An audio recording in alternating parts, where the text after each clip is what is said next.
예, 반갑습니다. 이렇게 귀한 자리에 불러주셔서 우선 감사드리고요. 제가 목사님 위임식 때 못 온 게 항상 마음에 걸려서 이번에 강사 시간이 되냐고 그래서 무조건 예 갑니다 그러고 왔습니다.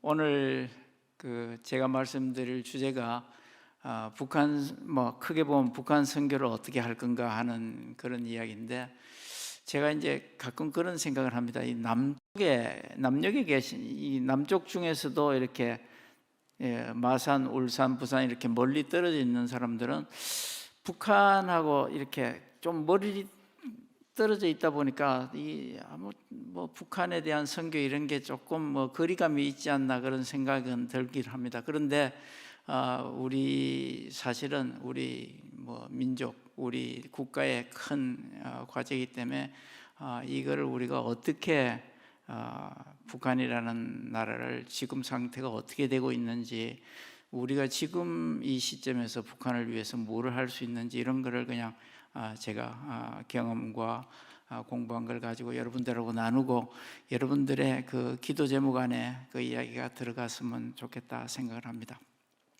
우선 오늘 말씀드릴 이야기는 크게 네 파트로 나눠졌습니다. 제가 자료를 보내드리긴 했지만은 시간을 좀 조정해서 오늘 보시는 이 뒤에 파워포인트를 보시면 아실 것 같습니다. 그래서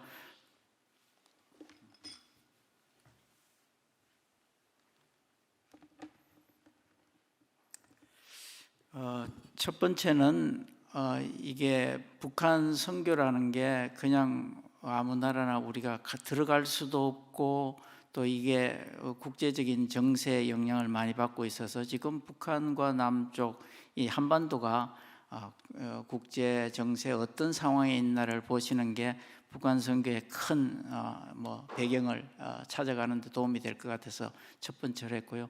두 번째는 우리가 북한 선교할 때 우리 한반도는 분단된 나라라 통일이라는 거하고 이게 떼서 생각하기가 굉장히 힘든 그런 상황입니다. 그래서 통일과 선교에 대해서 우리 생각을 좀 나눠보고, 그 다음에 이제 우리의 사실은 이제 대상이 되는 북한 도대체 어떻게 되고 있는지, 미국의 정보국 자체도 한국에 있는 국가안전 안기부도 뭐가 어떻게 돌아가는지 자세히 모를 정도로 오리미중인 것이 북한 상황이라 우리 나름대로 자료를 가지고 북한이 어떤 상태에 있나를 한번 알아보고, 그 다음에 이제 우리 당면 과제 어떻게 해야 될 건가 하는 이야기를 나눠보고자 합니다. 그래서 첫 번째 이슈, 동북아의 지금 한반도의 지정학적인 상황이 어떻게 되어 있나를 한번 보는 걸로 보겠습니다. 지금 세계 정세로 보면 물론 이제 지금 당장은 우크라이나 문제로 러시아하고 서방이 좀 긴장 관계 있긴 하지만은 전 세계적으로 큰 이슈는 아시아권에서의 한미일과 그 다음에 북중러가 대치하고 있는 이 한반도의 지정학적인 상황이 세계에서 어떻게 보면 굉장히 큰 화약고와 같은 그런 상황입니다. 그런 상황에서 오랫동안 북한이 이제 이 장거리 미사일도 개발하고 중단거리도 하고 핵실험도 하고 하면서 동북아의 이 긴장을 굉장히 높여놓은 그런 상태입니다. 지금 또 북한이 끊임없이 미사일 올해 들어서도 7번째 벌써 단거리 미사일과 중거리 미사일까지 쏘았기 때문에 조만간 장거리 탄도미사일을 쏘지 않나 이제 전부 긴장해 있는 그런 상황입니다. 그런데다가 지금 이제 미국하고 중국이 대치하다 보니까 중국하고 러시아, 북한이 굉장히 가까워져 있는 상태입니다. 어느 때보다 가까워져 있어서 지금은 러시아하고 중국이 우리의 동해상에서 합동 군사 훈련을 벌리는 정도에까지 위기를 만들어내고 있습니다. 이제 그러다 보니까 미국도 이제 여기에 또 참을 수가 없다 보니까 미국이 남중국해에다가 항공모함을 보내고 하면서 어떻게 보면 군사적으로도 이 동북아시아가 굉장히 긴장 상태가 높아지고 있는 그런 상황입니다. 그런데다가 트럼프 대통령 때부터 시작한 미국과 중국의 무역 전쟁이라는 게 이게 전 세계적인 나라들을 다 여기에 빨아들이고 있습니다. 그래서 어떻게 보면 우리 뭐 예전에는 이렇게 3자의 입장에 서 있을 수 있는 나라가 이제는 없어집니다. 중국은 중국대로 어느 편을 들 거냐, 미국은 미국대로 어느 편을 들 거냐를 계속 강요하고 있기 때문에 전 세계가 이 미중 간의 새로운 냉전에 지금 빨려들고 있는 그런 게 지금의 상황입니다. 그래서 좀 한반도의 지정학적인 사정을 보면 예전에 미국과 러시아가, 그러니까 미소가 냉전을 부리던 2차 세계대전 이후에 냉전을 부리던 것이 이제 종식되고 나서 지금은 미국하고 중국이 새로운 냉전을 이제 시작하고 있는 그런 상황입니다. 그런데 이 냉전을 시작하게 된 것은 크게는 중국이 급속히 부상하고 있는 것하고 상대적으로 미국이 빠르게 힘이 빠져가는 그런 상황에서 일어나는 상황이다 보면 됩니다. 그래서 이제 미국은 미국대로 중국이 확장돼 나오는 것을 막기 위해서 쿼드 플러스 3 해서 이제 미국, 일본, 호주, 인도 이렇게 네 나라에다가 한국, 뉴질랜드, 베트남 이렇게 합쳐서 7개 나라를 이렇게 이제 연합을 묶고 있는 그런 상태입니다. 그러니까 예전에 2차 세계 대전 이후에 유럽에서 나토라고 하는 그런 체제를 만들던 것처럼 아시아에서 중국의 확장을 저지하기 위해서 이제 그런 체제를 갖추고 있고, 여기에 대응해서 중국이 가만히 있지 않죠. 중국은 또 러시아, 북한을 중심으로 해서 동남아시아에 있는 작은 사회주의 국가 진영들, 그다음에 후발 개도국들을 엄청난 자원 지원을 하고 하면서 자기 편으로 끌어들이고 있습니다. 그래서 어떻게 보면 미국을 중심으로 한 큰 우방 진영하고 중국을 중심으로 한 세력들이 지금 특히 동북아시아에서 부딪히고 있는 그런 상황입니다. 이제 그렇게 되다 보니까 우리나라에 어떤 영향이 올 건가 하는 게 굉장히 중요해지지 않습니까? 그래서 우리는 이제 어떤 상황에 있냐면, 우리나라는 중국하고 쉽게 이렇게 미국 편을 들어서 중국한테 대립을 할 수 없는 가장 어려운 상황에 있습니다. 왜 그러냐면 우리나라의 무역, 교역 전체를 보면 중국 본토하고 하는 게 한 25% 정도의 우리 수출량이 갑니다. 우리 수출이 가고, 거기에 홍콩의 한 5%까지 합쳐지면 거의 30% 이상이 우리가 중국과 거래를 하고 있기 때문에 우리가 중국하고 쉽게 이렇게 적대 관계에 서기가 굉장히 어려운, 경제적으로 굉장히 어려운 상황이 있죠. 그래서 예전에 기억하시겠지만 마늘 파동이 난다, 사드 이후에 한국 여행객을 안 받는다, 한국 상품을 중국에서 불매운동을 한다, 이런 게 굉장히 우리한테 타격이 크죠. 그래서 우리는 쉽게 미국하고 한편이 되기가 어려운 그런 상황이죠. 그러면서도 우리의 안보 체계, 우리나라의 국방 외교 안보는 미국으로 갈 수밖에 없습니다. 우리가 스스로 지킬 힘이 그렇게 강하지 못하기 때문에 우리나라의 미국의 해구상 안에 들어가서 미국의 보호를 받고 있고, 우리 한반도에 미군도 주둔해 있고, 모든 우리의 군사적인 그런 전략 관계가 미국 중심으로 돼 있죠. 그래서 우리는 경제적으로 중국과의 또 이렇게 뛸 수도 없고, 또 안보적으로는 미국과에 갈 수밖에 없는 그런 굉장히 묘한 상황에 있습니다. 그러다 보니까 우리는 정권이 바뀔 때마다 박근혜 정부 때 또 중국에 가서 우리가 또 군사 사열하는 것도 서기도 하고, 또 이제 미국하고 이제 자꾸 관계가 소원해지기도 하고, 이제 이런 굉장히 어려운, 그러니까 어떻게 보면 정부 차원에서는 행동하기가 굉장히 어려운 상황에 처해 있습니다. 그런데 이제 오늘 주제와 이 지금 동북아시아의 지정학적인 상황의 변화하고 무슨 상관이 있냐면, 이제 이런 상황입니다. 이게 이제 북, 중, 러 세 나라가 미국하고 싸우느라고 중국이 점점 그 세 나라의 관계를 긴밀하게 갖다 보니까 한반도 문제를 푸는 거라든가 아니면 북한의 핵 문제를 풀어가는 데는 점점 꼬여가기 시작합니다.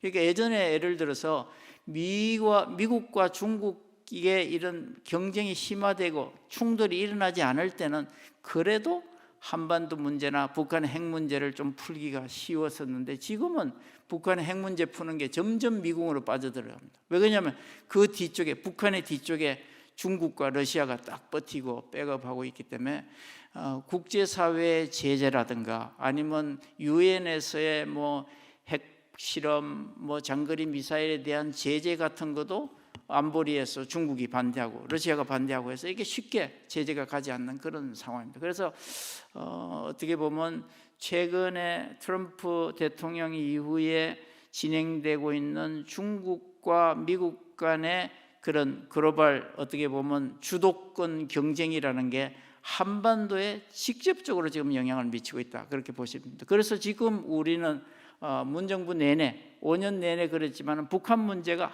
한 발자국도 앞으로 나가지 못하고 있는 이유가 바로 여기에 있습니다. 이게 우리가 독자적으로 풀 수 있는 문제가 아니고 크게 뒤에 있는 미국과 중국의 그 우방국의 충돌이 여기에 깔려 있다, 이렇게 보시면 됩니다. 그래서 이제 이런 상황을 우리가 이제 여러분들이 어느 정도 바탕에 깔고 북한 문제를 이제 봐야 된다, 그렇게 보십니다.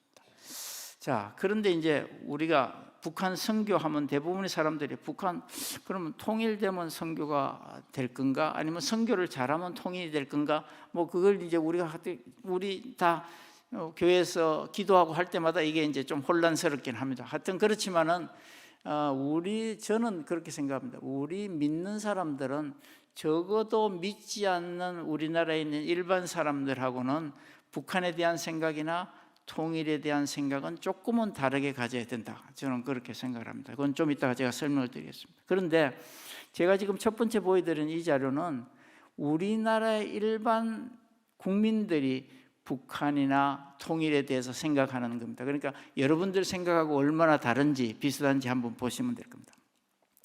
자, 우선은 이거는 이제 민주평통에서 분기마다 조금씩 다르게 조사하지만은 1년마다 큰 조사를 해서 1, 4분기에 자료가 나옵니다. 그런데 올해 건 아직 안 나왔기 때문에 제가 중간에 조사한 걸 업데이트해서 이제 보여드리는데, 작년 4, 4분기에 11월 달에 조사한 거니까 굉장히 최근에 조사한 거죠. 보시면 그냥 물어봅니다. 통일이 당신은 필요하다고 생각합니까? 그러면 우리나라 사람들은 어릴 때부터 우리가 우리의 소원은 통일, 이렇게 노래를 불러왔기 때문에 통일을, 그러면 대부분 다 그럼 통일은 필요하지, 다 이렇게 이야기를 합니다. 그래서 그 비율은 굉장히 높습니다. 한 70%가 넘습니다. 그런데 이 통일이 필요합니까 하는 이야기도 남북 관계가 좀 좋을 때는 굉장히 좀 높다가, 남북 관계가 조금 긴장이 고조되고 핵실험하고 이러면 이게 뚝뚝 떨어집니다. 그래서 지금은 한 71점 몇 퍼센트, 이렇게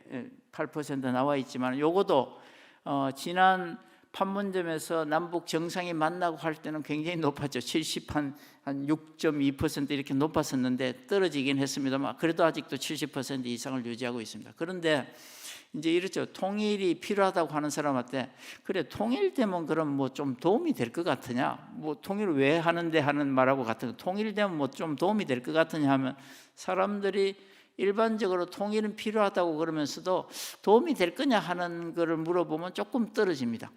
그래서 지금 보시면 매우 필요하다는 사람, 공감한다는 사람과 조금 공감한다는 사람 합치면 거의 한 61% 정도, 한 10% 정도 뚝 떨어집니다. 그런데 이 조사를 할 때 우리가 이제 연령대별로 물어보면 참 재밌는 이야기가 나옵니다. 여기 보시면 밑에 별 표현한 게 세대별로 보면요, 60세 이상인 사람들은 대체로 그래 통일하면 좀 도움이 될 거다 하는 사람이 지금 거의 한 62%까지 나오지 않습니까? 그런데 우리가 젊은 사람들, 30세 미만의 사람들한테 통일이 되면 좀 도움이 될 것 같습니까? 그러면 이 사람들은 아니라는 사람들이 50%가 넘습니다. 그거 통일돼서 별 도움이 되겠네. 그러니까 이게 이만큼 세대별로 우리는 옛날부터 통일을 그냥 당연히 해야 되는 걸로 생각을 했는데, 지금 젊은 사람들은 글쎄 좀 생각해보면 그렇게 도움이 되겠냐, 북한하고 해서 뭐가 되겠냐 하는 그런 굉장히 좀 비관적인 사람이 굉장히 너무 많다, 그렇게 생각합니다. 그리고 이제 우리가 북한을 선교 이런 생각을 할 때 이제 우리가 이 이야기를 항상 물어봅니다. 이게 도대체 북한을 우리가 어떻게 봐야 되느냐 하는 이야기입니다. 북한을 우리가 도와주고 같이 협력해야 될 대상으로 봐야 되느냐, 아니면 계속 이렇게 미사일 쏘고 핵실험하는 것을 우리의 적대적인 세력으로 봐야 되느냐 하는데, 이것도 굉장히 이게 섞여 있습니다. 그래서 이제 이게 어떻게 보면 북한에 대한 선교나 북한에 대한 그런 통일의 이 문제가 항상 여기서 이제 발생하는데요.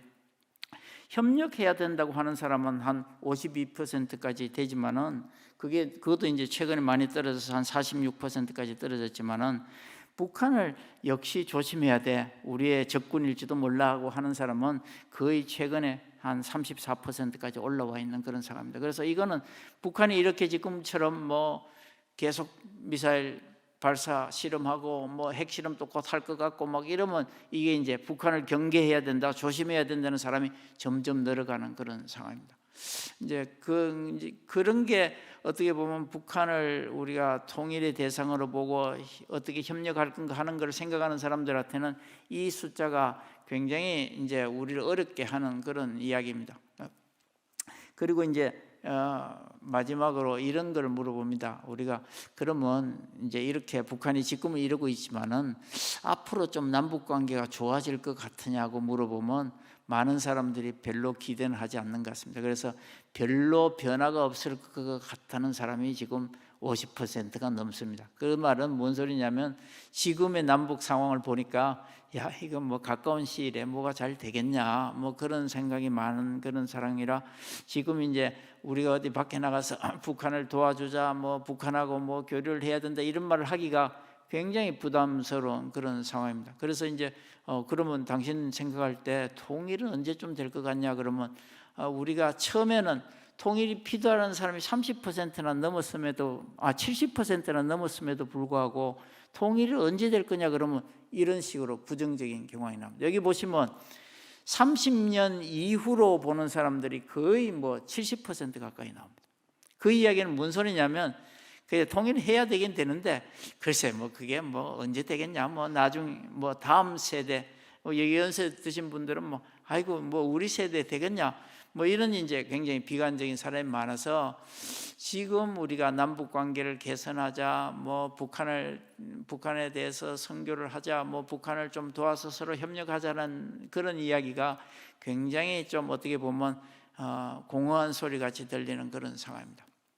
그럼에도 불구하고 제가 이제 이런 강의를 하면서 우리 특히 믿는 사람들하고 이야기를 나눌 때 그럼에도 불구하고 우리가 통일을 해야 되는 이유는 다음에 4가지다 그렇게 이야기합니다. 저는 적어도 오늘 저하고 이야기를 나누신 분들은 어디 나가서 우리 통일 왜 해야 되는데 글쎄 모르겠어, 뭐 통일 그거 해야 되는 거 아니야 이렇게 말씀하시지 말고 이 이야기를 꼭 해주시기를 바랍니다. 첫 번째입니다. 통일을 왜 해야 되냐?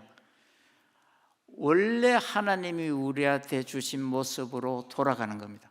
이거는 우리가 새로운 것을 만들어내는 게 아니고 우리는 언어와 역사와 문화가 다 하나로 있었는데 우리가 일제치하에 들어갔다가 해방되면서 우리 나라가 남북으로 갈라지고 남북에 새로운 따로 독립정부가 들어서고 유엔에 따로 가입하고 그러면서 우리가 굳어졌죠. 물론 그 사이에 우리가 6.25 전쟁도 치르고 또 간간히 작은 큰 싸움도 하고 이러면서 이제 점점 더 분단이 고착화됐다고 그럴까요? 굳어진 것 같은 거죠. 그런데 지금 우리가 통일하자는 소리는 새로운 걸 만들어내자는 게 아니라 하나님이 우리 민족한테 주신 원래 모습으로 돌아가자, 회복하자는 이야기입니다. 두 번째는 우리가 그동안에 6.25 전쟁과 뭐 우리가 서해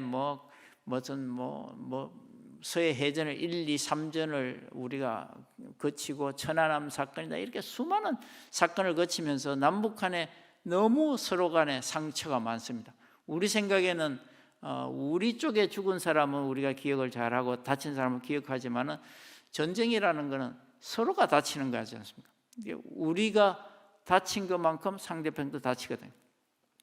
그래서 천안 서해에서 전투가 3번이 있었는데 두 번째 전투할 때는 북한에서 첫 번째 전투에서 배가 망가졌던 사람이 복수하느라고 우리 거를 다시 내려와서 받았는 그런 상태일 정도로 서로 간에 자꾸 원한이 쌓이는 거죠. 그래서 저는 하나님이 우리한테 가르쳐 주신 용서하고 치유하고 그런 회복하라는 게 우리의 두 번째 명령이다. 그래서 우리는 지금 이 문제를 우리 세대에 이제 해결했으면 좋겠다. 왜 그러냐면 해방되면서 갈라져서 생겼던 이산가족뿐만 아니라 지금 우리가 북한에서 이탈해서 동북아시아를 떠들고 있는 사람들이 우리 대충 추산을 한 20만 봅니다. 지금 남쪽에 내려와 있는 사람이 한 3만 3천 명, 그리고 동북아시아에 헤매는 사람이 한 15만 명 이상으로 보고 있습니다. 그래서 거의 한 20만 명 이상이 북한을 이탈해서 동북아시아를 헤매고 있지만은 그 사람들의 뭐 4인 가족들만 치더라도 어떻게 되겠습니까? 뭐 거의 뭐 한 80만 가까이 있는 사람이 지금 북한을 떠나서 우리가 헤매고 있는 사람들 아닙니까? 그래서 이 사람들의 한을 우리가 예전에 남북이 갈라질 때 이산가족이 생긴 사람 말고 이렇게 또 새롭게 생겨나는 이산가족들의 상처와 아픔을 이제는 우리가 그것도 치유해야 될 때다. 전쟁으로 인한 아픔, 분쟁으로 인한 아픔뿐만 아니라 새로운 이산가족들, 이거 이제 우리가 분단으로 인한 거니까 이것도 우리가 통일로 우리가 정리를 해야 되겠다. 그게 두 번째 우리가 해야 될 일입니다. 그 다음에 이제 세 번째 이유는 하나님이 우리한테 주신 아까 성경 말씀입니다. 사도행전 1장 8절인데 우리가 땅끝까지 주님의 말씀을 전하라고 그랬는데 지금 북한 땅에는 복음이 마음대로 전해질 수 없게 막아진 상태죠. 그래서 하나님의 그 명령을 우리가 준행하기 위해서는 북한을 통일하고 해방시키는 게 맞다, 그렇게 생각합니다. 이제 이런 거는 우리가 믿는 사람들이 믿지 않는 사람들하고는 전혀 다른 차원에서 우리가 이제 통일을 왜 해야 되는 거에 대한 이야기를 하는 거죠. 그러면서도 저는 우리 젊은 사람들, 아까 여기서 찬양하던 분들하고 마찬가지 젊은 사람들한테는 제가 이 네 번째를 이야기합니다. 지금 어떻습니까? 우리나라가 갑자기 최근에 성장력이 떨어지고 경제 성장률이 옛날에 4%, 5% 성장하던 게 지금은 2%도 성장을 못하고 있고 학교를 졸업해도 취직 자리가 없고, 물론 코로나 때문에 그렇다고 우리가 다 핑계는 되지만 실제로는 그렇지 않습니다. 코로나가 관계없이 우리나라의 성장력은 급하게 지금 떨어지고 있습니다. 그래서 우리나라가 예전에 먹고 살던, 우리가 이제 주력 산업이라고 그러죠. 자동차, 조선, 철강, 석유화학, 그다음에 반도체, 정보통신, 뭐 이렇게 한 6대 전략 산업이라고 그러면 이 중에서 반도체하고 정보통신 두 개를 빼놓고 나머지 산업은 거의 우리는 지금 사양산업 수준으로 거의 성장이 멈추고 밑으로 내려가고 있는 사람. 우리나라의 철강, 저도 포항제철에 제가 이사회 의장까지 했었지만 포항제철도 더 이상 뭐 이제 성장하기가 힘들 정도로 성장 동력이 떨어져 있는 상태죠. 그 다음에 우리나라의 물류 산업들, 그 다음에 조선 산업, 이게 다 이제 거의 뭐 꼭지에 와 있는 그런 산업이죠. 그래서 우리의 새로운 성장 동력을 만들어내기는 굉장히 힘든 그런 상황입니다. 그런데 제가 이야기하는 건 통일이라는 게 어떻게 보면 우리의 젊은 사람들한테는 우리의 미래다. 우리가 지금 꺼져가는 이 성장 동력을 다시 한번 살려서 도약할 수 있는 기회가 한반도 통일에 있다. 저는 그걸 이야기를 합니다. 그래서 이 네 가지가 우리가 통일을 해야 되는 큰 이유 중에 네 가지인데, 이 마지막 이야기는 조금 제가 이야기를 더 해야 여러분들이 이해가 빠르실 것 같습니다. 지금 남쪽은 어느 정도 경제 규모냐 하면 5천만 인구가 1인당 국민소득이 한 3만 2천 불 정도 되는 나라입니다. 그리고 북한은 어느 정도냐 하면 2,400만 인구의 1인당 국민소득이 뭐 많이 잡아줘서 한 1,500불, 뭐 이제 좀 더 야박하게 잡아보면 뭐 1,200불, 1,000불까지도 내려갑니다. 그러나 하여튼 뭐 좋게 잡아서 한 1,500불로 잡아보면 남쪽이 5천만 인구에 3만 2천 불의 1인당 국민소득, 이 두 개를 합치면 어떻게 됩니까? 인구는 쉽게 합쳐지죠? 얼마요? 7,400만이죠. 그런데 이 7,400만을 두 나라를 합쳐가지고, 보통 우리가 두 사람 힘이 합치면 시너지라는 게 나지 않습니까? 좀 더 힘이 나죠. 그런 걸 제하지 말고 그냥 산술적으로 두 나라를 합쳐갖고 나눠보면 1인당 국민소득이 어디까지 올라오냐면 2만 1,000불 가까이 올라옵니다. 여러분들이 3만 2천 불 하다가 2만 1,000불 되니까 우리나라가 통일되면 되게 못 살아지네, 뭐 이렇게 생각을 하실 때, 이거는 산술적으로 그냥 두 개를 합쳐놨을 때고, 우리가 둘이 합쳐갖고 힘을 모아서 잘 살면 금방 좋아지. 그걸 우리가 이제 흔히 시너지라고 그러는데, 두 나라가 2만 1,000불이라는 것도 우리 생각에는 3만 2천에서 2만 1,000불 많이 떨어지긴 하는데, 전 세계의 그림을 한번 그려보면요, 여러분들 놀라지 마십시오. 전 세계에 한 220개 나라가 있는데요, 인구가 5천만이 넘고 1인당 국민소득이 2만 불이 넘는 나라는 그렇게 많지가 않습니다. 물론 3만 불이 넘는 나라는 더 적죠. 전 세계에서 이 나라는 인구가 5천이 넘고 1인당 국민소득이 3만 불이 넘는 나라는 6개 나라밖에 없습니다. 거기에 한국이 턱걸이를 해서 우리나라까지 7입니다. 자, 미국, 일본, 독일, 영국, 프랑스, 이태리, 거기에 한국이 들어갑니다. 세계에서 왜 한국을 무섭다고 그러냐? 우리나라보다 훨씬 더 인구가 많고 인구 곱하기 국민소득 하면 우리나라보다 앞선 나라는 많이 있습니다. 뭐 중국 같은 데가 그렇고요, 뭐 인도 같은 데가 그렇고요, 뭐 브라질 같은 데, 뭐 러시아 같은 데 있지만, 이 나라는 아직까지 그 그림에 보는 것처럼 국민소득이 한 10,000불대 정도에 걸려있는 나라들이 대부분입니다. 그리고 2만 1,000불이라도 이 사이는 엄청난 거죠. 제가 그림을 안 그린 게 아니라 그 2만 불에서 3만 불 사이는 세 개의 나라가 없습니다. 그래서 다른 나라들이 우리나라를 볼 때 5천만 인구를 가지고도 대단한데 7,400만이 되고 두 나라가 통일돼서 시너지를 낸다고 그러면 이 나라가 굉장히 무섭겠구나 하는 것을 이제 알고 있는 거죠. 이제 우리가 두 나라를 남북이 합쳐진다고 그러면 우리가 어떤 가능성이 있느냐, 뭐 이렇게 한번 보시면 됩니다. 우리 두 나라를 합치면 우리가 흔히 말하는 시너지라는 게 날 수 있는 분야가 어떠냐면, 우선은 시장이 커집니다. 5천만 시장에서 7,400만 시장으로. 원래 나라는 자기 스스로 생산하고 소비할 수 있는 정도의 규모가 돼야 나라가 잘 돌아가거든. 일본 같은 데가 별 외부의 영향 없이 돌아가는 게 그런 이유. 1억 3천만 인구입니다. 근데 7,400만 인구가 어느 정도 큰 나라냐면요, 서구의 유럽의 대국 중에서는 독일이 한 8,100만 정도, 그 다음에 프랑스, 영국 이런 데가 한 6,500만 정도입니다. 그리고 우리가 7,400 그러면 그 나라들 어깨 사이로 들어가는 거예요. 그래서 굉장히 인구로는 큰 나라고, 우리가 지금은 합쳐져서 2만 1,000불 1인당 국민소득이라고 그러지만, 이 시너지들을 내면 우리가 금방 관리를 잘하면 따라잡을 수 있다고 저는 봅니다. 그래서 보시면 남북 간의 산업 구조라는 게, 우리는 주로 중화학 첨단공업으로 되어 있는데 북한은 주로 경공업이고 작은 중소기업 산업들로 되어 있는데, 지금 우리가 중소기업들이 갈 데가 없어서 중국으로 나갔다가 베트남으로 갔다가 인도네시아로 이렇게 해외로 떠돌고 있는 우리나라의 중소기업들, 이런 기업들은 다 국내로 떨어뜨릴 수 있을 정도의 산업 구조를 우리가 서로 보완할 수 있는 그런 여지가 충분히 있습니다. 그리고 이제 우리가 놀랍게도 하나님이 남쪽에는 평야를 주셔서 예전에 농사를 짓게 했다고 그러면, 북한에는 주로 산지거든요. 근데 그 산 밑에 수많은 지하 자원을 하나님이 묻어 놓으셨어요. 그래서 물론 지하 자원이라는 게는 품질이 중요하긴 합니다.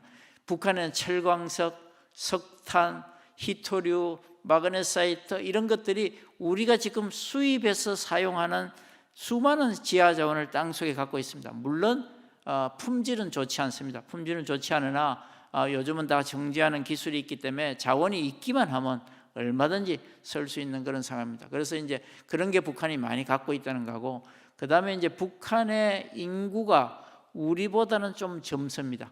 우리보다는 젊고, 우리는 지금 출산율이 0.9 합계 출산율이라고 그러죠. 두 사람이 결혼해서 우리는 한 사람도 못 놓는 거죠. 0.9밖에 안 되는데 북한은 아직도 2.0 가까이 됩니다. 그래서 북한이 비교적 젊고 인구 구조가 괜찮기 때문에 남북이 합쳐지면 당분간은 인구 구조가 이렇게 급속하게 악화되는 것도 좀 막을 수 있다, 그렇게 봅니다. 그 다음에 이제 통일되면 우리한테 큰 시너지는 뭐냐면, 지금은 우리가 중앙아시아나 동부 유럽이나 뭐 이쪽 가려고 그러면 다 저쪽 스웨즈 운하를 거쳐서 가야 되는 그런 상황이죠. 그리고 인도양으로 배를 타고 거쳐야 되는데, 지금 우리가 동부가 시베리아 횡단철도나 아니면 중국 횡단철도를 통한다면 중앙아시아나 동부 유럽에는 거의 뭐 시간적으로 보면 3분의 1 정도의 시간으로 도착할 수 있는 그런 물류 통로가 생기는 거죠.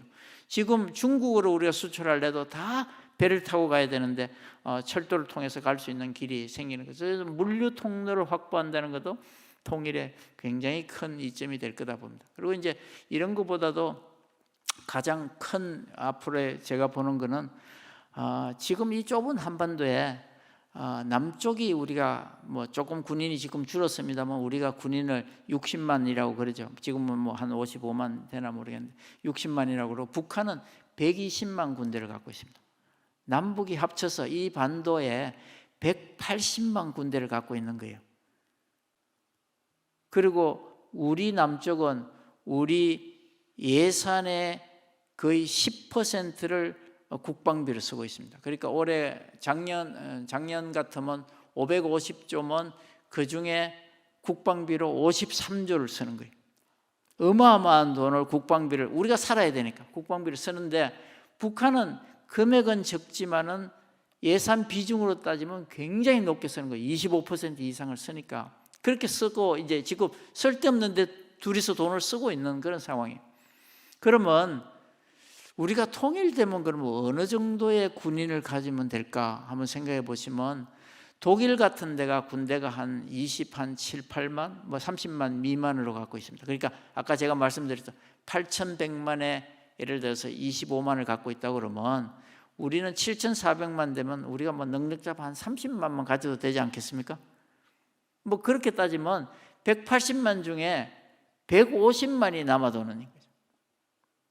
그러니까 거기에 들어가는 국방비만 통일이 되고 나서 우리가 전략을 해도 북한을 개발하는 데 사용할 수 있는 재원은 충분하게 얻을 수 있다. 그렇게 보는 거죠. 그래서 이제 우리가 남북이 통일된다고 가정했을 때 우리가 낼 수 있는 그런 이점, 시너지가 이렇게 많다. 이제 그렇게 봅니다. 물론 이런 것만 있겠습니까? 물론 나쁜 점도 있겠죠. 왜 그러냐면 뭐 우리가 동서가 이렇게 갈등을 했는데 남북이 또 합쳐지면 오죽 뭐 갈등이 있겠습니까? 그래서 이런 건 우리가 감안을 해야죠. 서로 제도가 다르고 문화가 다른 채로 70년 가까이 살았으니까 뭐 그런 어려움은 있겠죠. 그러나 이것도 우리가 잘 관리를 해나가고 그러니까 반작용을 최소화하고 우리의 그 이점 시너지를 최대한으로 살린다면 그러면 통일 이후에 우리 남북 간이 합쳐졌을 때 1인당 국민소득이 2만 1,000불이 아니라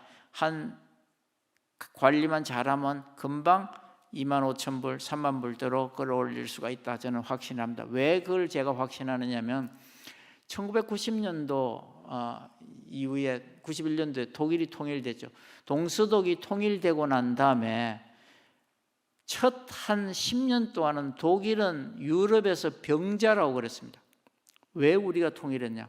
유럽의 병자라고 해서 독일이 손가락질을 받았습니다. 그런데 독일이 한 10년 동안 열심히 그 통일의 후유증을 극복하고 난 다음에 독일이 지금 다시 유럽의 최대 강자로 떠올랐죠. 그리고 유럽이 2008년 이후로 재정위기를 걷는 동안에 프랑스, 이태리, 그리스 모든 나라가 누굴 쳐다보나 메르켈 총리 입만 쳐다보잖아요. 돈을 도와줄 건지 안 도와줄 건지 그만큼 독일이 강국으로 다시 일어섰거든요. 그래서 우리가 통일이 되고 나서 그 관리를 잘 해나간다면 충분히 뭐 그런 상태에 갈 수 있다. 그렇게 보는 거죠. 그래서 이제 아까 제가 말씀드린 통일을 해야 되는 4가지 이유 중에서 마지막에 우리의 미래가 통일에 있다고 하는 이유가 지금 말씀드린 그 이야기입니다. 자, 그러면 우리가 통일을 해야 되는 이유도 이제 알았는데 그 북한에 있는 북한은 도대체 지금 어디로 가고 있는지 뭐 좀 알아야 이야기를 할 거 아닙니까? 그런데 사실은 김정일 이후에 북한에 들어선 지 이제 딱 10년이 지났습니다. 작년 12월 달로 이제 10년이 지났습니다. 그래서 10년 동안 이제 북한이 어떻게 됐나를 여러분이 한번 이제 빨리 한번 보시고 그리고 우리 어떻게 할 건가 하는 이야기를 하겠습니다. 북한은 어떻게 보면 외교를 잘하는 것 같기도 하고 뭐 자기 뜻대로 막 뭐 주물러 갑니다. 뭐 시진핑하고도 만났다가 트럼프하고도 만났다가 뭐 그러면서도 핵실험도 하고 장거리 미사일도 발사하고 도대체 이 나라를 우리가 어떻게 봐야 될 거냐 하는 게 이거는 최고의 인텔리전스를 가지고 있는 미국조차도 혼란스러운 그런 상황입니다.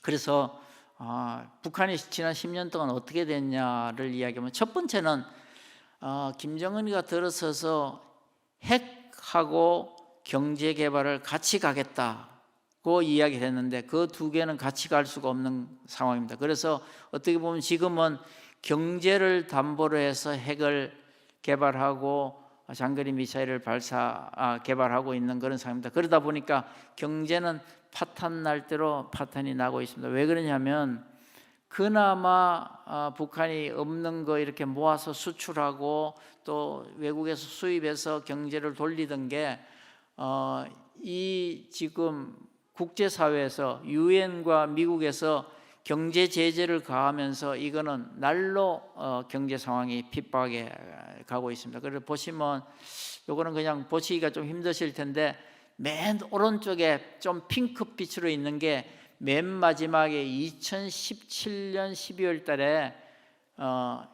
이게 이제 그 화성 15라고 그래서 대륙간 탄도탄입니다.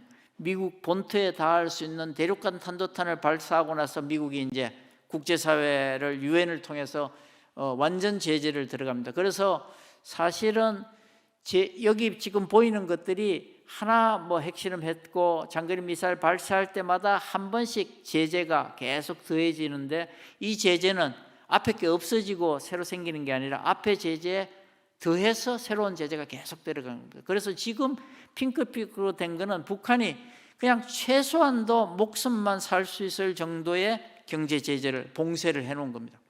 그러면 이제 거기에서 가장 시급한 게 석유가 나지 않기 때문에 유류입니다.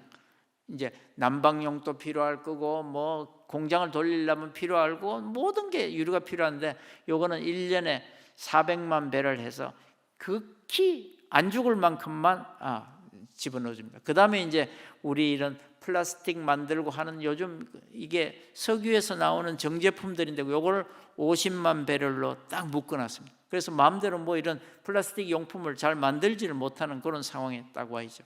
그 다음에 북한이 수출하는 거는 모든 것이 금지되고 수입하는 것도 모든 것이 다 금지됩니다. 기계류 물론 다 금지되어 있습니다. 단지 허용되는 건 뭐냐? 먹고 사는 데 필요한 생필품에 관한 것만 좀 풀어놓은 상태입니다. 그거는 왜 그러냐면 예전에 1990년대 초부터 90년대 말까지 북한이 무지무지하게 어려웠을 때 세계에서 북한이 그렇게 어려운 줄을 모르고 계속해서 국제사회에서 제재를 하다가 북한에서 아사자가 거의 우리가 통계상으로는 60만 그리고 비공식적으로 200만 아사자가 생겼다고 하는 게 그게 고난의 행군 시기라고 하는 건데, 그때 아사자가 발생했습니다. 그래서 국제사회에서는 또 이렇게 우리가 막 좋다가 또 죽을까 봐 사실은 겁을 내는 그런 상태. 그래서 생필품에 관련된 거는 규제를 하지 않습니다. 그러다 보니까 국경 지방에 보따리 장사들 왔다 갔다 하는 거는 허용이 되어 있는 그런 상태. 하여튼 그럼에도 불구하고 이 마지막 제재가 어렵기 때문에 북한 경제는 지금 거의 제가 보기에는 전문가 입장에서는 파탄 지경에 가고 있는데, 그런데 지금 큰 소리를 치고 있는 거죠. 그걸 도표로 좀 보시면 여러분이 그냥 그림으로 보시면 금방 알 수 있습니다. 요거는 이제 그렇게 제 이야기는 핵무기 개발하는 거하고 경제 발전하고 하는 거는 꼭 시소의 양쪽 끝에 있는 것처럼 양쪽이 다 올라갈 수는 없다는 이야기입니다. 핵 개발하게 되면 경제 제재를 당할 수 있고 경제를 살리려면 핵을 포기해야 되는 그런 상황. 지금 북한이 그런 이제 딜레마에 와 있다는 이야기를 하는 거고요. 그래서 이제 북한이 지금 어떤 상황이냐면, 트럼프 대통령이 있을 때는 미국하고 뭔가 협상이 좀 되는 듯 둘이서 뭘 만나고 하다가 물론 하노이 가서 결렬됐지만은 되는 듯 했는데, 바이든 정부에 들었으면서 바이든은 굉장히 원칙적으로 가고 있습니다. 처음부터 다시 시작. 그러니까 바닥에서 실무자급에서 합의가 되고 갖고 와라. 그렇지 않으면 아무 제재도 풀어줄 수가 없다. 북한은 지금 급한 게 아까 말씀한 그 제재를 풀어내는 게 급한데 제재를 풀어주지 않습니다. 그런 상태에서 지금 바이든이 들어온 지 1년 넘게 지속되고 있고, 아직 첫 번째 회담조차도 열지 못하고 있는 그런 상태입니다. 이제 그런 상태에서 경제가 점점 나빠지는데, 지금 경제는 거의 뭐 한 4년 가까이를 0%에서 뭐 마이너스 %로 성장을 하고 있어서, 여러분들이 들었던, 옛날에 들었던 고난의 행군 시기, 뭐 60만 아사자가 생겼을 때하고 또 비슷한 상황이 되지 않나 우리가 걱정할 정도로 어렵습니다. 그럼에도 불구하고 지금 TV나 이런 데 보면 뭐 평양에서 계속 프레이드하고 뭐 난리를 치고 있는데 좀 허세를 부리는 것 같은 그런 생각은 듭니다. 그래서 지금 여기 보시면 이게 이제 북한에서 외부로 수출하는 겁니다. 그런데 그냥 그림으로만 보셔도 2017년부터 저 파란 막대기가 바닥으로 뚝 떨어져 있죠. 이게 뭐냐면 주로 북한에서 수출은 중국이 거의 한 90%를 차지하거든요. 수출을 대상 국가. 그런데 중국이 미국에서 압박을 하니까 이 제재에 동참을 할 수밖에 없었습니다. 그래서 중국이 동참하니까 중국으로 수출이 뚝 떨어진 거예요.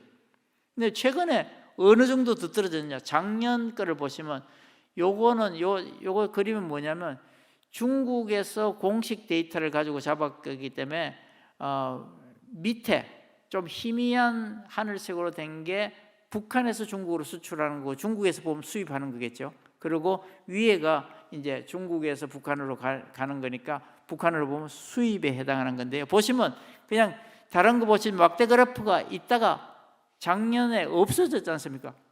이 이야기는 뭐냐면 중국으로부터 수입이나 수출이 하나도 안 된다는 소리하고 똑같은 거예요. 이제 그렇게 되면 북한 경제는 이제 파탄이 나게 되어 있습니다. 그런데 아무리 우리 괜찮다 그러고 뭐 프레이드를 하고 뭐 허세를 부려도 이거는 데이터를 가지고 우리가 보고 있기 때문에 이 허세는 그렇게 오래 갈 수가 없겠다, 뭐 그렇게 생각을 하고 있습니다. 그래서 이거는 뭐냐면 이제 우리가 왜 우리나라의 올해 성장률이 뭐 2%다 3%다 하듯이 북한의 경제 성장률, 연간 경제 성장률을 막대 그래프로 그린 건데요.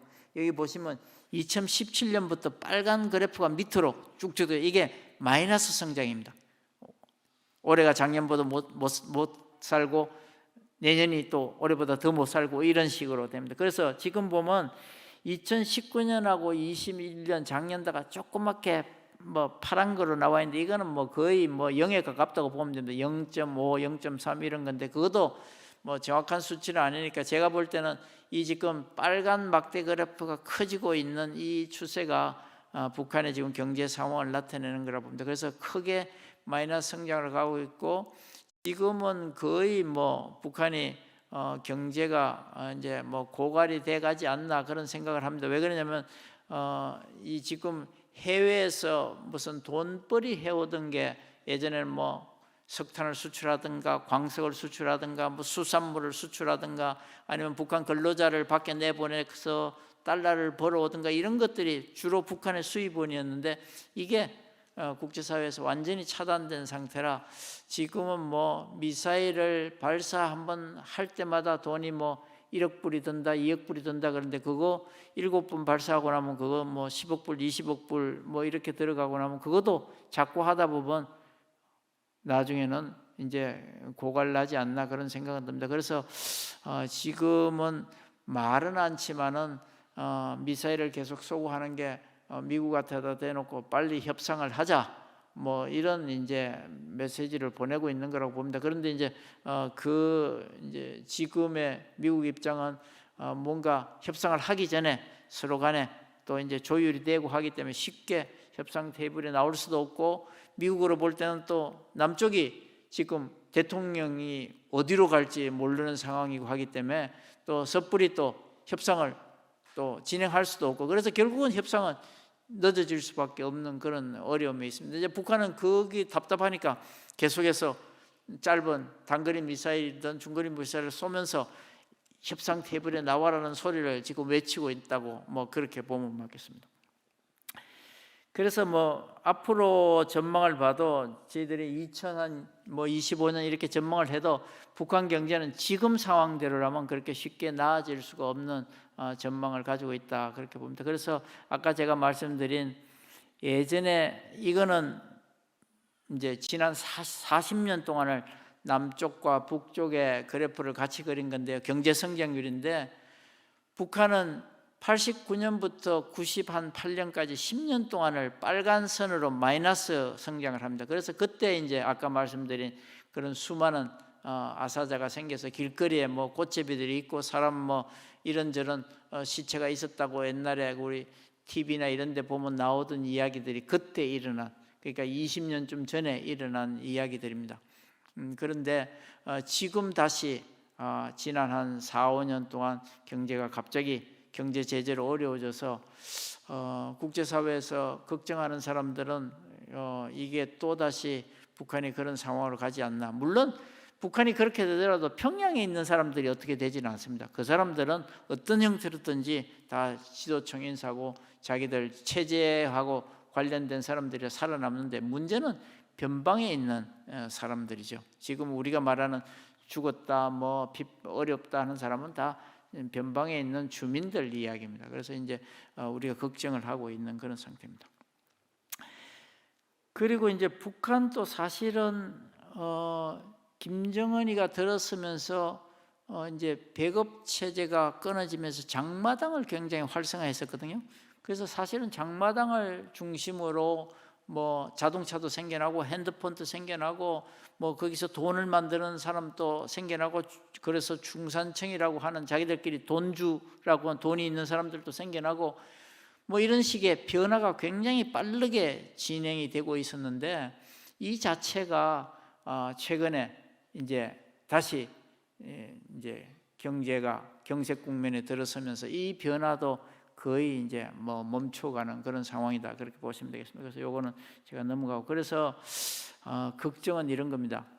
항상 사람들이 먹고 사는 문제가 어려워지면 그 불통이 다른 데로 튈 수가 있습니다. 우리도 예전에 다 조선 말기에도 그런 난들이 일어나고 하는 것도 다 그런 때고, 또 우리 뭐 근대사에 와서도 먹고 사는 문제가 해결 안 되면 다른 일이 생겨납니다. 그래서 혹시 북한에도 이런 또 뭐 체제 그런 불안 요인이 생겨날 수도 있다, 뭐 그런 게 제 생각입니다. 지금 북한이 어떤 상태에 있냐를 우리가 보시면, 제가 이거를 이렇게 횡축으로 지도 체제가 불안하냐 아니면 안정적이냐, 아니면 이렇게 종축으로 주민들이 통제가 잘 되냐 안 되냐를 가지고 북한이 어떤 상태에 있냐를 봤을 때, 만약에 지도 체제도 불안하고 주민들도 통제가 안 되고 외부에서 정보가 자꾸 들어오고 뭐 이제 불만이 세지고 하면 이 체제는 오래 가지 못합니다.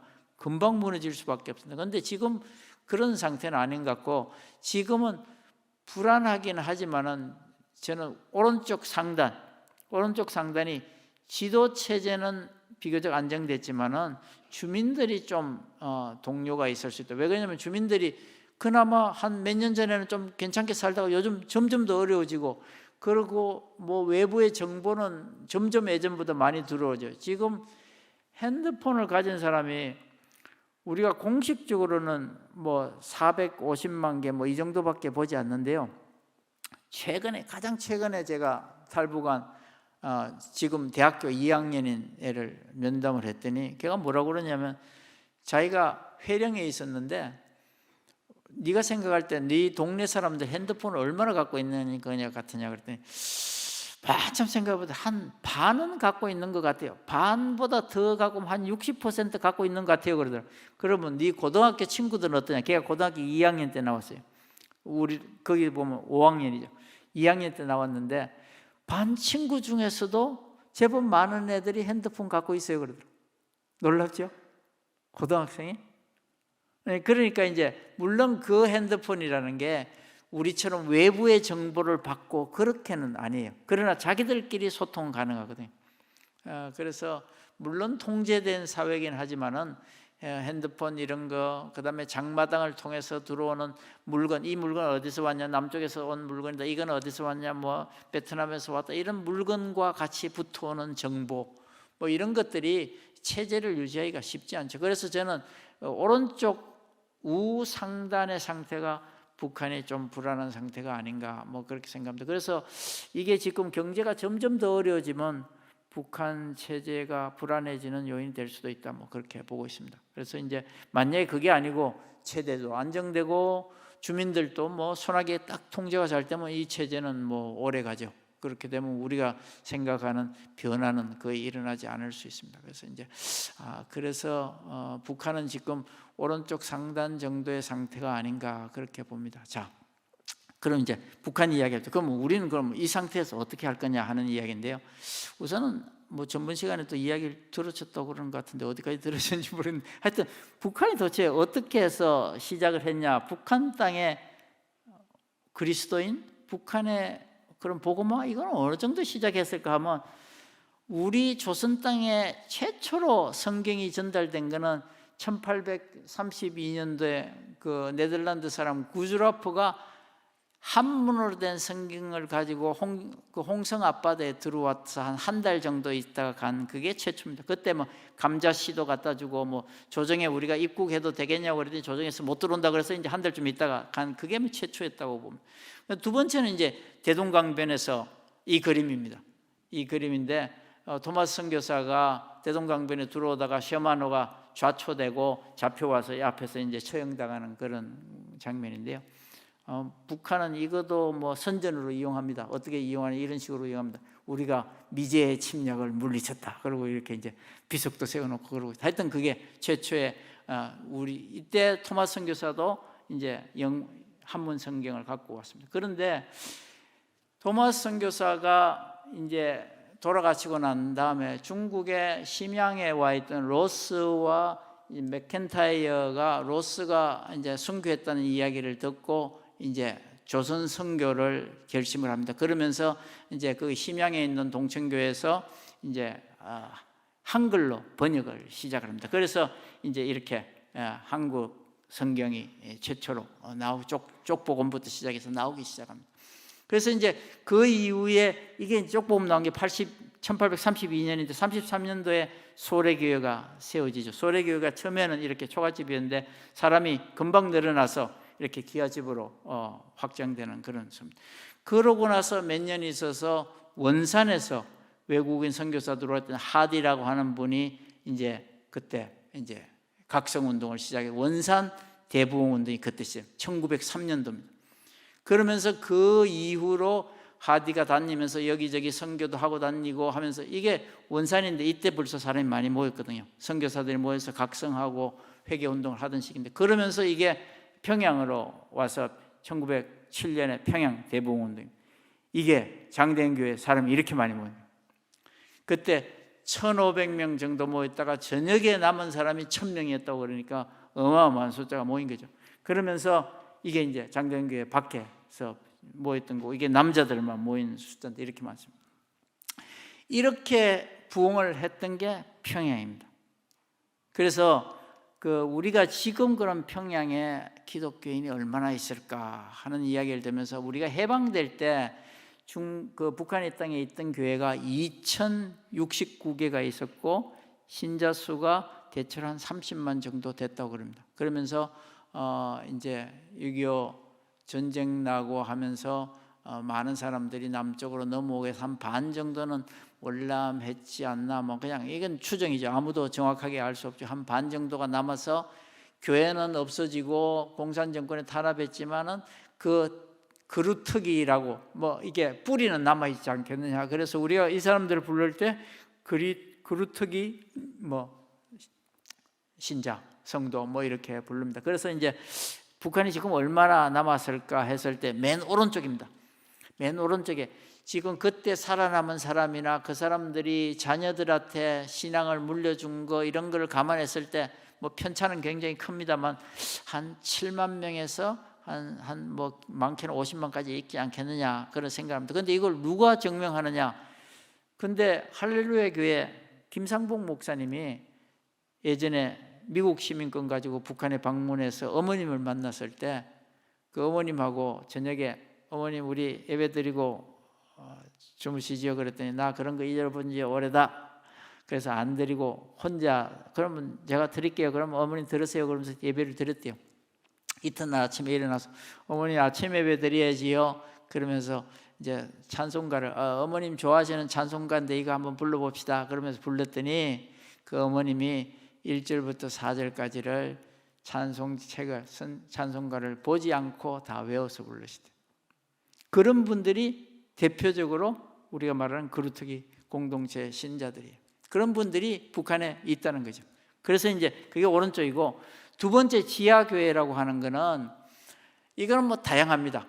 북한에서 탈북해서 중국에 있다가 뭐 목사님들이나 선교사님 만나가지고 복음 전도 받고 들어간 사람도 있고, 또 뭐 외국인들 지금 뭐 한인들 중에 뭐 캐나다, 호주 뭐 이런 데서 수많은, 유럽에서도 수많은 사람이 들어가서 뭐 병원, 과원, 양로원 뭐 이런 다양한 형태의 비즈니스 하는 사람들도, 이 사람들이 있어서 교회라는 간판은 달지는 못했지만은 그 사람들이 거기 돈 벌러 들어간 게 아니죠. 제가 가끔 이제 평양에 가서 주일 돼서 제가 이제 교회를 이제 가면 거기에 뭐 외국 사람들이 뭐 엄청 다 각국 사람들이 와서 예배를 같이 드릴 정도로 많이 오죠. 그런 분들이 거기 뭐 북한에 돈 벌러 왔겠습니까? 그게 뭔 돈이 된다고 왔겠습니까? 그거 다 선교사 신분으로 위장해서 들어온 분들이, 그런 분들이 저는 다 여기에서 추정한 뭐 지하교회에 해당한다 그렇게 생각합니다. 그래서 이게 뭐 간판은 걸고 예배를 보고 하는 건 아니지만 이런 분들이 많이 있다. 그 다음에 이제 북한 내에서 자기들이 주장하는 뭐 평양 신학교도 있고, 뭐 여기 이제 봉수교회, 칠골교회 뭐 이렇게 우리 남쪽에서 이분들을, 그 사람들은 배우다, 뭐 가짜 신도다, 뭐 이렇게 이야기하는데, 제가 가서 여러분 뭐 만나고 같이 예배드리고 한 걸로 봤더니, 물론 그 사람들이 위장을 할 수밖에 없지만은 뭐 그렇게만 볼 수만 없는 것 같아요. 그 마음 한쪽에 거기 오면 적어도 찬송할 수 있고, 거기 오면 성경 읽을 수 있고, 설교가 재밌습니다. 옛날에 박춘삼 목사인가, 기억이 잘 안 나는데, 그분 목사님, 지금은 이제 다른 젊은 목사님이 하는데, 그분 설교하실 때 보면 예를 들어서 20분 설교를 하면 19분은 하나님 말씀, 성경 말씀을 잘해요.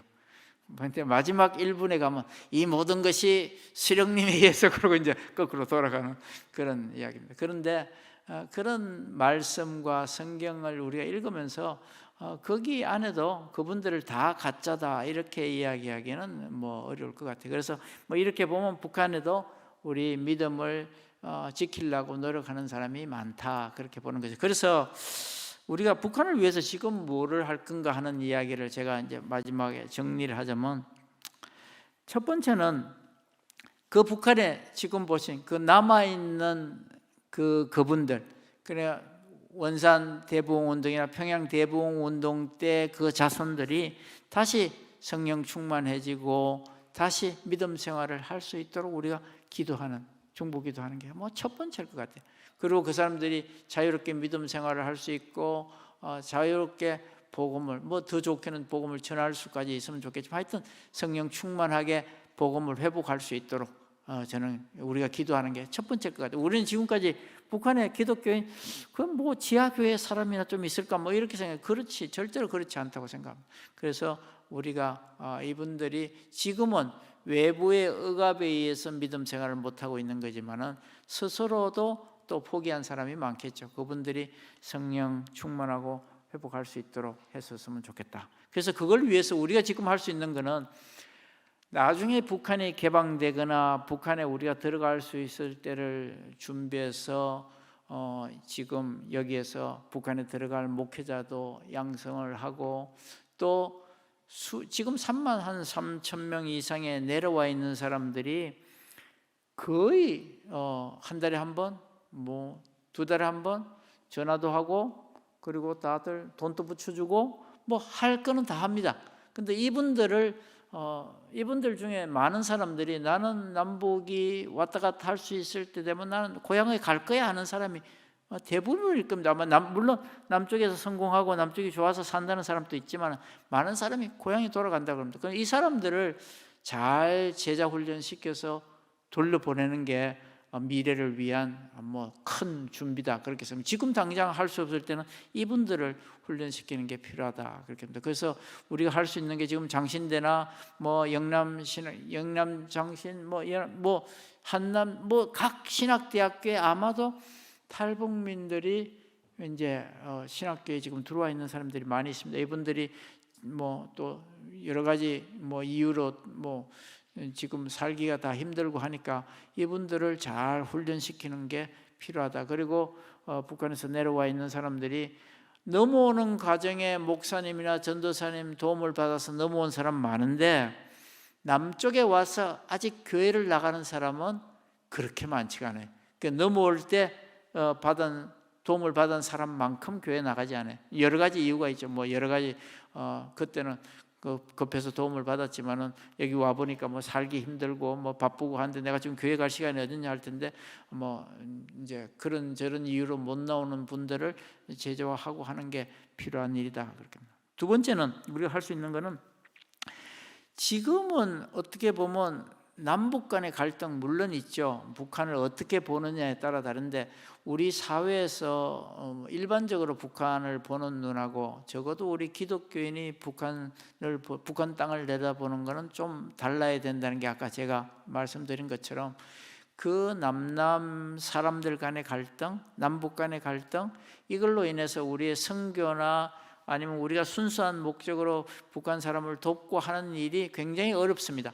왜냐하면 북한을 돕는다고 하면 아니 그놈들 지금 도와서 뭘 하려고 그러냐, 아니면 그놈을 도와가고 지금 총 만들어갖고 우리한테 다시 올 거냐, 뭐 이런 이제 여러 가지가 있는데 우리가 이런 갈등 문제들을 조금은 빨리 해소하는 게 필요하다 그렇게 생각돼서 거기에는 홍보도 필요하고 교육도 필요하고 왜 아까 제가 말씀드린 대로 통일이 왜 필요한가에 대한 기본적인 인식을 우리가 같이 하는 게 굉장히 중요하다 그렇게 생각이 듭니다.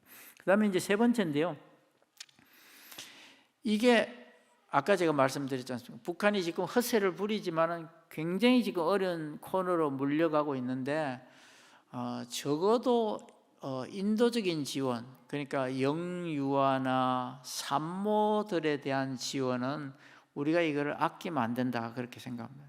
이거를 정치적인 목적으로 뭐 북한을 도와주면 안 된다 뭐 이런 걸로 하지 않다 보면 이 산모가 뱃속에서부터 이 지금 태아가 데미지를 입고 태어나서 브레인 데미지를 입고 지금 영양실조에 걸려 있거나 이게 뭐 발육 부진에 있는 애들이 지금 북한의 한 20세 미만의 애들은 거의 30% 가까이가 그런 상태에 있다는 겁니까? 그러면 걔들이 통일돼서 20년 후 30년 후에 통일되면 그 사람들 치료를 다 누가 해야 되고 그 사람들 누가 다 우리가 거둬야 되는 겁니다. 결국 우리가 다 거둬야 될 우리 몫이거든요. 그래서 저는 믿지 않는 사람들한테는 그렇게 이야기합니다. 이게 호미로 막을 거를 삽으로 그리고 포크레인으로 막을지 말고 지금 도와야 된다. 그리고 우리 기독교인들한테는 그 말을 할 필요도 없죠. 우리가 당연히 도와야 될 의무가 있는 거죠. 그래서 지금 제가 속해 있는 그런 단체들도 북한 뭐 이제 의약품 보내는 단체나 뭐 빵 보내고 하던 단체들도 기본적으로 산모와 영유아에 대해서는 제한을 두지 말자. 그리고 정부에다 대고도 계속 하는 그 이야기입니다. 무슨 인도적 지원하는 거를 자꾸 정부 간에 뭐 핵 미사일 이런 거는 정부 간에 풀어야 될 문제지만은 그런 취약 계층에 대한 그런 지원은 이런 거하고 관계없이 하자는 게 제 생각입니다. 그래서 그거는 우리가 산모들한테 헤모글로빈을 준다든가 비타민을 준다고 해서 그 비타민을 5개 먹는다고 힘이 강해지는 것도 아니고 헤모글로빈을 뭐 2인분 3인분을 먹는다고 좋아지는 거 아니거든요. 그거는 산모가 먹어야 되는 거니까 그런 식으로 우리가 돕자는 이야기입니다. 그래서 이런 어려울 때 우리가 도와주질 않으면 나중에 우리가 할 말이 없습니다. 아까 말씀드린 그 90년대 말에 북한의 월드 푸드 플랜, 그러니까 국제식량기구에서 공식적으로 발표한 북한의 아사자가 60만입니다. 근데 우리 남쪽 사람들이 그 60만이 죽었다는 이야기를 그냥 들어서 소문을 알지만 60만이 죽었다는 게 어떤 상황인지 상상이 잘 안 가잖아요. 근대사에 지난 100년간의 세계 역사에서 굶어서 이렇게 죽은 건 없어요. 세계 역사에 없는 일이에요. 그 일이 북한에서 일어난 거예요. 그런데 그런 일이 또다시 일어나지 않도록 해야 되는 게 우리 민족들이 가지고 있는 과제다, 그렇게 여기는 거죠. 그래서 우리 여러분들 역사 공부하신 분들은 영국하고 아일랜드라는 나라가, 섬나라가 철천지 원수가 되어 있지 않습니까? 그 왜 그렇게 원수가 되어 있는지 아십니까? 그게 옛날에 아일랜드에서 감자 기근이 생겼을 때 영국 통치하에 아일랜드가 있었거든요. 그 아일랜드에 그거를 지원해 주지 않아 갖고 아일랜드 국민이 800만 국민이었는데 4분의 1이 죽습니다. 그래서 600만이 살아남아요. 그 200만은 길에서 굶어 죽거나 배를 타고 미국으로 가다가 배 속에서 죽거나 뭐 그런 식으로 해서 200만이 죽는데, 미국에 가면 아일리시인들이 굉장히 많습니다. 그 사람들이 그때 감자 기근 때 배를 타고 미국으로 건너간 사람들. 그 마찬가지로 그런 일이 있을 때 도와주지 않으면 그는 원수가 되는 거예요. 그러니까 가끔 그런 이야기를 합니다. 북한 사람들하고 만나서 이야기를 하다 보면 우리가 그렇게 어려워서 60만 죽었다, 뭐 아사자 생겼다 할 때 남쪽은 그때 어디 있었나? 우리가 그때 한 푼도 도와주지를 못했어요. 그런 일이 있는 줄도 모르고 지나갔어요. 그래서 이제 그런 일이 다시 일어나지는 않아야 되겠다는 게 이야기고요. 그다음에 마지막으로 우리가 할 수 있는 일은 여러분들 주위에 뭐 이 자리에도 있는지는 모르겠습니다만 여러분의 우리가 이제 탈북민이라는 말을 쓰지 말고 북향민이라는 말을 쓰자고 이야기는 하지만 하여튼 북한 이탈해서 남쪽에 내려와 있는 분들이 있을 수 있습니다. 왜 그러냐면 정부에서 북한에서 넘어오신 분들을 남쪽에 거주지를 배정할 때 도시의 수대로 배정을 합니다. 그러니까 마산에도 분명히 와 있어요. 경상남도에도 와 있고 마산에도 와 있습니다. 그런데 그분들이 이제 마산에 살다가 난 마산에 못 살겠어, 서울로 가야 되겠다 해서 이주해 가면 할 수 없습니다. 그러나 배정을 할 때는 있습니다. 그래서 분명히 여러분 주위에 있습니다. 마산에도 있습니다. 그래서 차마 이제 이런 저런 이유로 밝히지 못하고 있는 분들, 그분들을 우리가 잘 케어해야 돼요. 그분들이 남쪽에 우리의 이웃으로, 우리의 일반 시민들과 똑같은 사람으로 남쪽에 살 수 있게 정착시키는 게 우리 일입니다. 왜 그러냐면 하나님이 우리한테 33,000명이라는 어떻게 보면 실험실을 주신 거예요. 그래, 33,000명 줄 테니까 네가 한번 같이 잘 살아봐. 니들이 이때까지 통일하고 소원이라고 외쳤으니까 3만 명 데리고 한번 살아봐. 그런데 3만 명도 제대로 못 살리고 같이 못 살면서 2,400만을 통일하겠다고? 꿈도 꾸지 말라는 얘기입니다. 3만 명을 해결 못하는 사람들이 2,400만을 어떻게 해결합니까? 그래서 33,000명 우리 주위에 와 있는 사람은 우리 하나님이 우리한테 허락하신 통일, 작은 통일이다. 그거를 잘 연습을 하고 그분들을 잘 감싸. 그분들이 여러분들 만나고 한다고 해서 여러분들한테 돈 달라고 그러거나 여러분들한테 뭐를 바라는 게 아닙니다. 그냥 친구가 필요하고 같이 고민하고 같이 기도하고 그런 사람이 필요한 겁니다.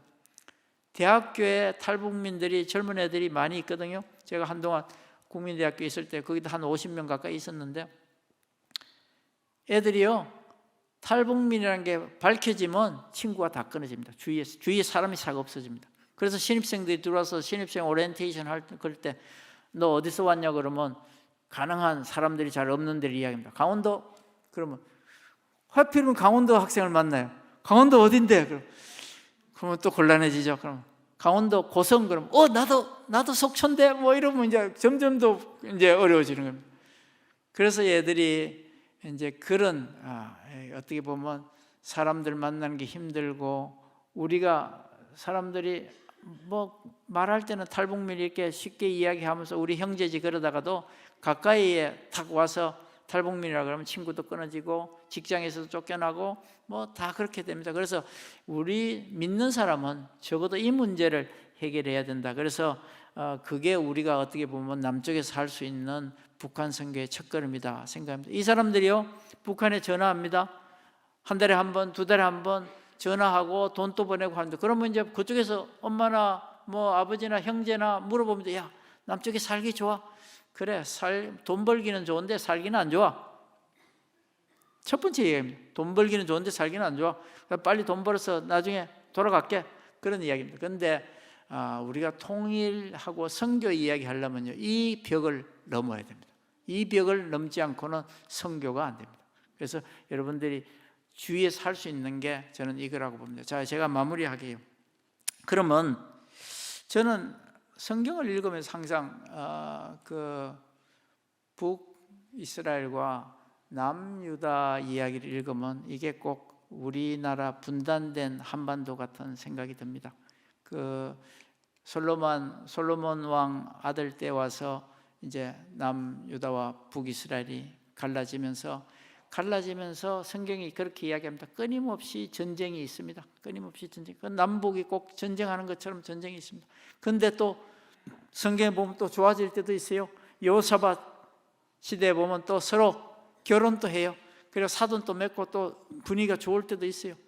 그런데 또 끊임없이 전쟁을 합니다. 그런데 그 지속되는 전쟁 중에 그 아하스 왕 시기입니다. 아하스 왕 시기에 남유다가 그나마 하나님 말을 잘 듣다가 하나님을 이제 배반하니까, 그러니까 19명의 왕 중에 8사람이 그런 대로 하나님 보시기에 괜찮았더라고. 나머지 11명은 다 그냥 뭐 이제 하나님 앞에 죄를 짓는 왕들이죠. 그런데 하여튼 그 시기에, 아하스 왕 시기에 너무 남유다가 하나님 말을 안 들으니까 하나님이 북이스라엘한테 네가 좀 쉽게 말하면 버릇 좀 고쳐줘라. 내가 너한테 붙여준다. 그래서 붙여줍니다. 그러니까 이제 북이스라엘이 옳다구나, 때가 왔구나 그래갖고 남유다를 쳐들어가서 하루 저녁에 12만 명을 죽입니다. 도대체 남유다 인구가 얼마나 되는지 모르지만 12만 명을 하루 저녁에 죽입니다. 죽이고 포로로 잡아가는 게 20만 명을 잡아갑니다.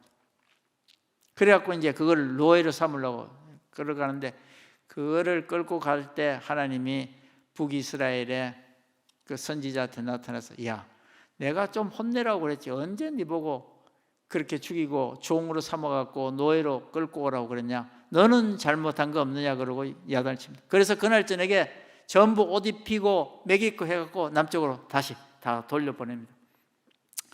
그래서 저는 하나님께서 남북이 이렇게 뭐 갈등하고 싸우고 서로 죽이고 뭐 하지만은 그렇게 우리가 우리 같은 형제를 그렇게 모질게 하라고 우리가 내버려 두지는 않으실 것 같아요. 그리고 하나님이 예언하시기를 언젠가 남북 이스라엘이 남북이 한 나라가 돼서 다시는 내가 나눠지지 않게 한다는 약속을 해준 것처럼, 저는 하나님이 우리 남북도 언젠가는 다시 하나님 안에서 하나 돼서 통일될 날이 오리라고 봅니다. 그 중에 우리가 해야 될 일은 그런 아까 말씀드린 그런 일들을 우리가 지금은 할 수 있다, 그렇게 생각합니다.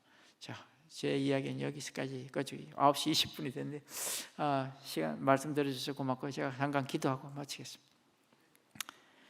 하나님 아버지, 감사합니다. 부족한 종을 들어서 주님의 말씀을 전하게 해주시니 감사합니다. 우리 한 사람 한 사람이 마음에 북한을 품고 북한에 있는 우리 믿는 사람들을 위해서 기도하기를 원합니다. 그리고 우리 한 사람 한 사람이 우리 가까이에 있는 북한 탈북민들을 위해서 하나님의 자식으로서 할 일을 감당할 수 있기를 바랍니다. 그리고 우리가 할 수 있는 한 북한을 돕고 북한의 형제들을 위해서 우리의 손을 펼칠 수 있기를 원합니다. 하나님, 오늘 우리가 나누고 들은 것이 우리 마음속에 남아 우리가 북한을 위해서 끊임없이 기도하는 믿음의 일꾼들이 되기를 원합니다. 하나님, 시간 주신 것 감사드리며 예수님 이름으로 기도합나이다. 아멘.